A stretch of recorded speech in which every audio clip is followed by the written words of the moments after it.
welcome back.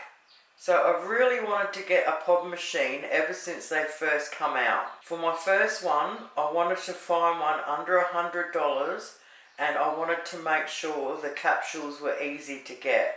I figured with Mother's Day coming up, it would be a great time to get one on special. I bought this Lavazza Jolie Evo machine a couple of weeks ago from Bunnings online only range. It cost me $93, which already had delivery included in it. Now I've just looked them up at Bunnings to make sure they're still selling them, and they are now selling them for $64.50, and delivery is already included in that price. So I bought the boxes of capsules from Coles. They're normally $15 a box for 16 capsules. I bought them a couple of weeks ago and they were on special for $10.50 each. Well, there's my first great surprise. So I pulled the packaging out the box and it actually comes with a 9-pack of capsules, which I think is absolutely awesome. So while it's still in the packaging, I might just put the cord into place. Alright, now I'm ready to take this bad boy out. What a very cool looking compact machine. Okay, I've wiped the machine down and I've washed all the bits and pieces. So first start with storing it. Basically, if you're not using it all the time, put it in a cupboard so it doesn't get dusty. I did a little bit of research on what was the best water to put in these, and most of them said filtered tap water. Tap water's fine unless you're in an area where it's really hard, which I'm guessing means there's a lot more crap in it than there is already. It says don't use sparkling water, but you can use bottled water. Now, I just started using spring water in my kettle about a week ago, and it is doing crazy ass noises and it's about to blow up. So I will never ever put spring water in my kettle again. So I'm not going to put it in this, I'm just going to put normal tap water. So fill the tank only with fresh, non-sparkling drinking water. Do not operate the machine if the water is not at least above the minimum level indicator. Okay, well I couldn't see it at all until I put it in the right light. So the minimum is right down here and the maximum is right up here. Okay, it's pretty straightforward. You can only put it in one way. So I suppose we sit it on that thing and there's a little bit there that goes in and then push it down. So I'm going to fill it up to the max line with tap water. Alright, so I've got it as close as I can get to max. For someone like me that hasn't got very good eyesight, that is impossible. So I think I'm just going to get one of my permanent markers and just put a little black dot next to both of them. So I guess now we carefully sit it in there. Get it all lined up, push it down.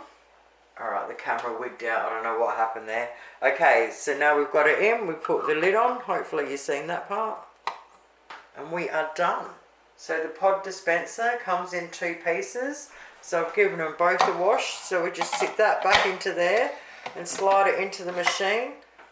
So the base also come in 2 pieces. So I've washed them and you just sit that on top of that one.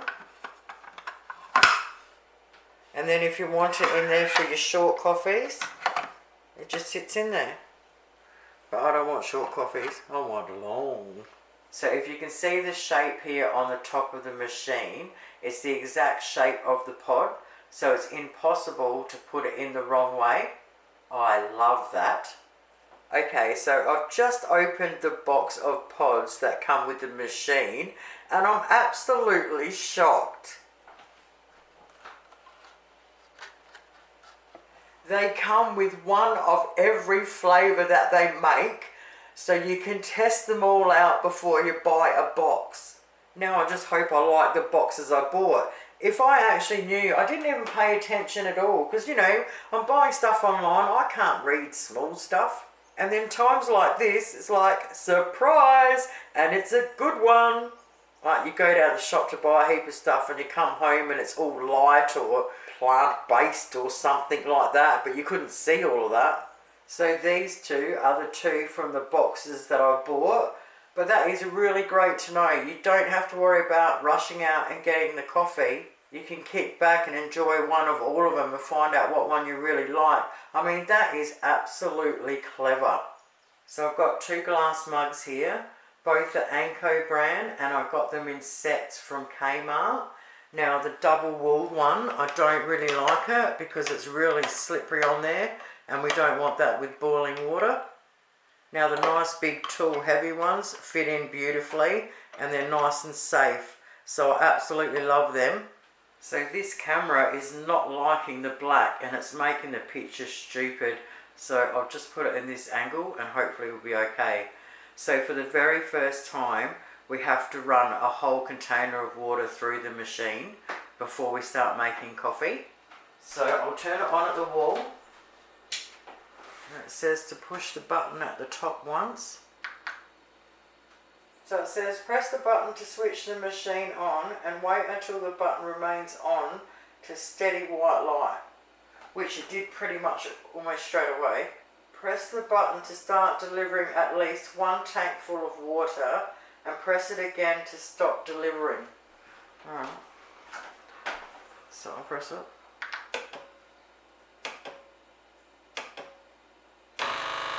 Oh wow, I wasn't expecting that. Well, that will make kind of sense because the water on the back's not hot. That's crazy. So it actually makes it hot as it goes through the machine. I didn't see that coming. I don't know why, I thought it would heat the thing up on the back. But that is definitely cold. And then it says when we want to stop it, we just press the button again. So I'll let it fill up and stop it, and I'll redo it until we get down to the minimum line, if I can see it. I wasn't expecting it to be that noisy, but I do have wooden floors. And it is sitting on a bench with lots of stuff under it. Alright, I'll turn it off. So one push. Okay. Wow, that's red hot. Once again, and I'll just keep doing it until it's done. Alright, turn it off. Alright, so the max and minimum lines are right here on this side of it. So if you get it in the right light, I'm just over the minimum line. But yeah, if you get it in the right light, you can see it, but I'm definitely going to permanent marker that.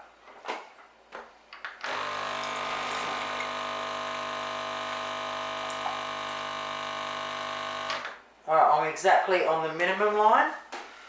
So it says you can leave the machine and it will automatically turn itself off in 2 minutes, or you can press it and hold it down.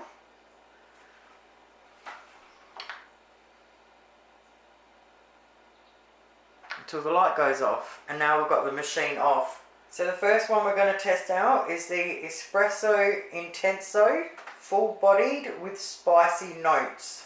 I'm about to pop my cherry on the coffee pod machine. Alright, so apparently we lift it up. Oh, it opens the hole at the top. Put our pod in. She gone. Close it back up. Wow, that's exciting. Get rid of that crappy water, that was lucky. Almost drank the stuff that was still in there. Alrighty, turn on the button. I don't know if I was actually supposed to wait for that first. Soon find out.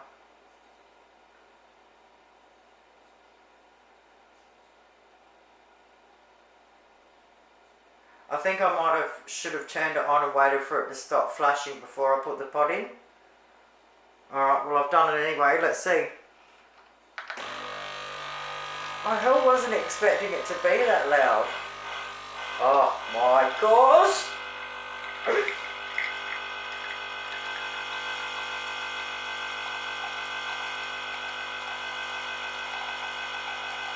Oh, this is very, very cool.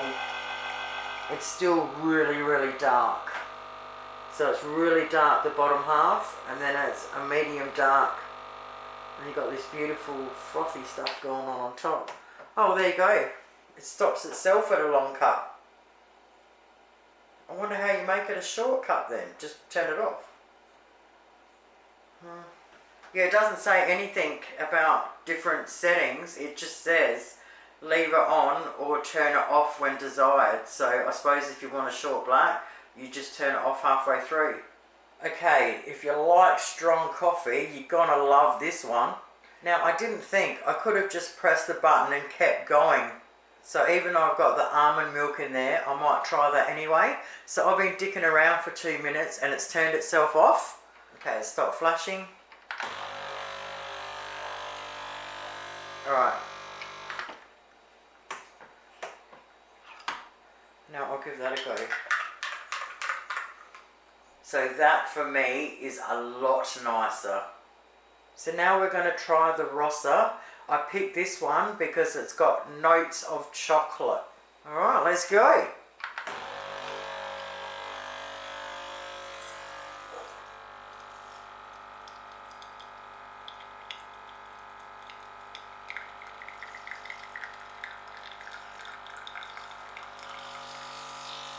Oh, that'll be perfect for me. I love how this machine makes its own little line of froth in there. I think it's awesome. It's like a little lump of froth. It's beautiful. Alright, let's try it. Yum! Okay, yay. There's one out of the two that I can drink. So what do I think of the Lavazza Jolie Evo machine? Honestly, I cannot believe the quality for the price. I am absolutely gobsmacked. And now that Bunnings have got them for $64.50, which already includes delivery, and you get the beautiful box of 9 to start with, mate, if you haven't got one, get online and get one. Now the coffee itself, absolutely beautiful. That strong coffee was absolutely beautiful, and if I could drink strong coffee, I would drink it. The one with the chocolate tones, the Rossa, was absolutely beautiful and perfect for me. And to be honest, I'm really excited to try another different one tomorrow. Now I'm going to go and sit down and enjoy this beautiful cup of coffee with a slice of my Moorish, healthy, no dairy, fruit and nut loaf. Now if you've just come onto the video for the coffee machine, I am calling this the bargain of the month. And I just want to say before you go, a very happy Mother's Day to all you lovely ladies out there. I hope you all have a wonderful day.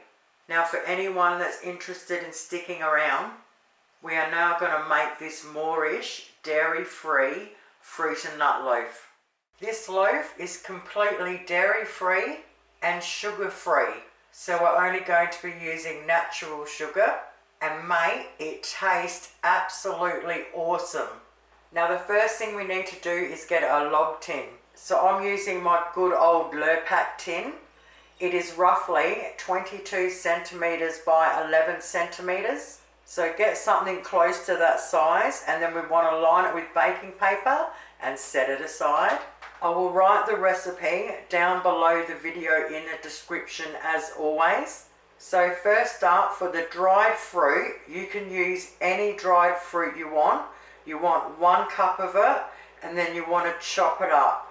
So if it's bigger things like dates or apricots, you chop them up. Something like sultanas, just break them all apart and they'll be fine as they are. So the reason I chose dates is because dried dates boosts energy and reduces fatigue, supports digestive health, heart health, bone and dental health, blood sugar management, antioxidants and anti-inflammatory effects, and you need a small handful a day. 1 slice of this loaf is a small handful a day. So the first thing we're going to do is get whatever we've got as our 1 cup of fruit, and we want to chop it up ready to go. Now we need 1/2 cup of nuts, chopped roughly. I have picked walnuts because they are a superfood. Now to make this completely dairy free, we're using almond milk and nuttlex buttery. So both of these things are completely dairy free. Now if you don't have to have dairy free, you can just use normal milk and you can just use normal butter. So into a small saucepan, we want 1/4 of a cup of milk. So with the nuttlex, we want 1/2 cup. So make sure you push it all in there properly and get your 1/2 cup. Now if you're using normal butter, you want 125 grams. So now we put our nuttlex or butter into the saucepan with our milk, and then we can just sit it on the stove top until we need it. Now we want to put 2 eggs into a little bowl and whisk them up with a fork. Next, into a bowl, we want 1.5 cups of plain flour. So if you're going to use wholemeal flour in this, I would personally add 2 more tablespoons of milk and see how you go. Now to our flour, we want to add 1.5 teaspoons of baking powder, and then we just want to mix them through. Now we want to get a 1/3 cup measurement and pure maple syrup ready to go. Now we want to put our saucepan on a low heat, and we just want to melt the butter down into the milk. As soon as it's melted, we take it straight off. Okay, now that's melted, we want to add it to our flour. We want to add our 1/3 cup of pure maple syrup and our 2 whisked eggs. And now we want to mix it through really well. Now we've mixed that up, we want to add our 1 cup of chopped dried fruit and our 1/2 cup of chopped nuts. Now we want to mix them through. This one is so quick and easy to do. Once you've done it a couple of times, you can basically do it with your eyes closed. Now we want to bang it into our tin, and then we just want to level it out a bit. Now we bang it in the oven. This is absolutely awesome to make on a nice cold day because we do it low and slow. In my oven, it takes exactly 1 hour, but everyone's ovens are different. So set the timer for 50 and check it then. You can use a skewer. If it comes out clean, it's ready. Exactly 1 hour later in my plain electric oven. Oh mate, the smell in my house at the moment is completely off tap. So now we just want to take it straight out the tin, and then we want to leave it sit there for about 1/2 hour to cool down. Alrighty, now with the bread knife, we want to slice a tiny little bit off of each end. This is absolutely one of my favourites. Okay, now I want to cut it exactly in half. Now as evenly as I can, I want to cut each half into 3. I'm not doing it on camera because my hand's in the way. Now we have 6 beautiful slices. Once it's completely cold, we want to wrap each slice separately in Glad wrap. Once we've done that, now you can leave a couple out for a couple of days. It's really nice for a couple of days, or you can do what I do and freeze them all straight away. It has got to be one of the best things I have ever frozen in my life. Thank you guys so much for watching. Have yourselves a lovely night, and I'll see you soon. Toodles.